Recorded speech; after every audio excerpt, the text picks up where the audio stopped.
As a great dear Italian friend of mine once said, isn't being Scottish and a cook an oxymoron? And I was like, right, that is it.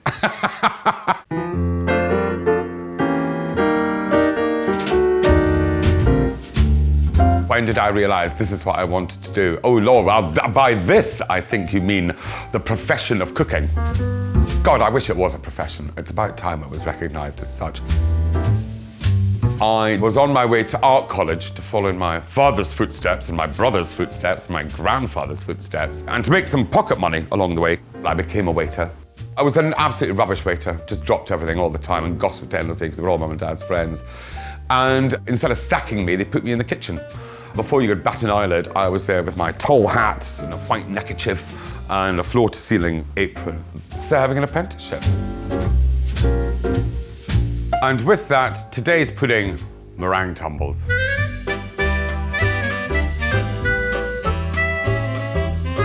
Because the scullery is tucked away at the back of the flat, to optimise and have the best fun, is just to move this cockamamie funny little bench out, which is a sort of little magic carpet of a cook's bench. I chose the meringue for Christmas because it doesn't level you quite like the way the cannonball of the proverbial Christmas pudding often does. Never eaten or looked at askance.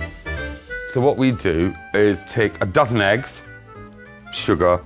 I like Ivy House Farm cream because they are incredible.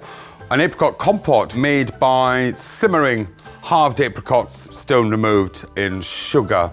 Again, the same with the berry compote, which is made by cooking black currants and red currants and blackberries in sugar until literally they just collapse. Custard, and then some chopped pistachios and almonds and a final dusting of icing sugar. Bob's your uncle. And so without further ado, we crack a dozen eggs. Your bowl must be scrupulously clean and dry, because if it's not, the egg whites are quite volatile. What we then do is weigh these. 282. I'd love to say I had opened Quo Vadis, but as it was opened it was founded in 1927, that would be quite something to say. I'm celebrating my centenary. I'd had a very long, very happy tenure at the Design Museum on Shad Thames. But it was coming to an end with the moving of the Design Museum to Kensington. It was at the stroke of midnight, 2011-2012, I partnered up with Sam and Eddie Hart and became, chatelaine of this incredible building in Soho with the boys. So what we'll need to do are 2 bowls of sugar, each one weighing 282 grams exactly. As well as a scrupulously clean bowl, you're going to need a scrupulously clean whisk. And of course you can do this by hand if you wish, but you will need the shoulders of a titan to do it. And our dear friend, the KitchenAid, is just that. The kitchen is the heart of the home. Which is a cliché, but it's a cliché for a very good reason. It's sitting here and is it channeling mum? Happy memories, times past. With a coffee and a pile of books, thinking what dishes you can cook, what's in the fridge, what can you get. So once you start making the meringues, you don't stop. Your foot is to the pedal. And what you're after are very stiff peaks. And then with the machine still going at full tilt, start adding the sugar. The second half of sugar you fold in. And I would say that's just about done. This is the stiffness you want to achieve for a meringue. If it's not that, it'll go liquid. And also the other great way to test, you just poke it on your head. And if it doesn't fall out and make a terrible mess, hurrah! If it does fall out and make a terrible mess, oops.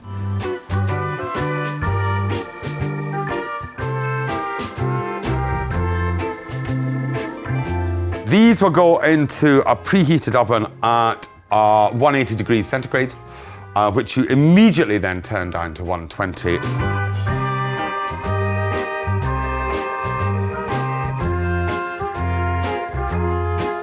And then in with the second tray.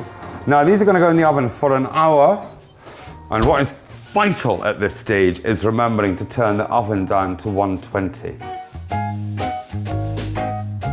How would I describe my cooking style? Golly gee. Well, coming from a home where food mattered so much, it has been an extraordinary journey cooking with I really did luck out with who I got to work with. And after serving an apprenticeship in Scotland and coming south to London, I ended up working with Simon Hopkinson at Bibendum and Alistair Little at his eponymous restaurant on Frith Street in Soho. And they were just at the forefront of keep it simple. It's just good food for good folk, because that's what I love most in life, is to just get pals around a table, plonk them down and plonk food in front of them. And behold the meringues. And you can see they've turned, and the test of a meringue cooked hot is when you lift them off the paper. There we go. The best construction of art, and it is a construction, are liberal amounts of cream. I think you need to be very Scottish with this. Otherwise, apart from anything else, it libates the meringues. Also gives a very good holding quality to all this. Gosh, do I like hosting Christmas? Lordy, I'm not sure I ever... Oh, actually, I tell you, I did host a Christmas once. And did lay a table and did all the rest of it, and it was a truffle risotto because it was Christmas. It was just two of us, just quite sweet. No, I tended to go to my sisters or very dear friends, and I'm not even allowed in the kitchen. Whenever I get found even trying to wash up a teaspoon, it's civil war, and I've learned not to even try anymore.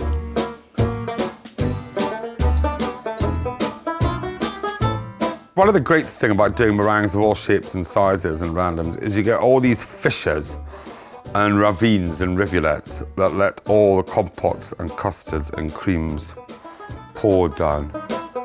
And then to start, if you want to add berries, this is the time to do it. No symmetry, for it is the work of the devil. Hit as many notes as possible. So it's pure cacophony. I can almost hear the sleigh bells. And there you have it, your Christmas tumble. Everything you ever wanted on one plate, and all of it too. Here's the beauty of the island tablecloth that I've just crumpled outrageously.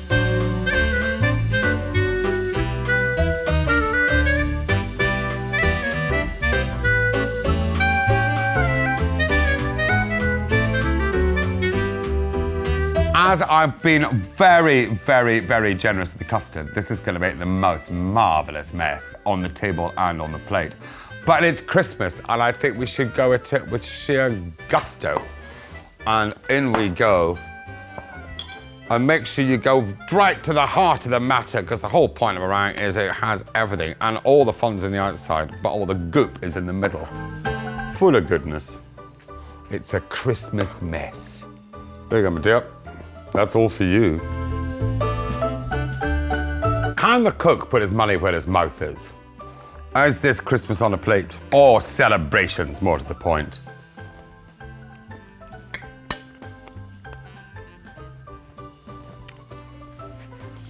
Not too shabby, darlings.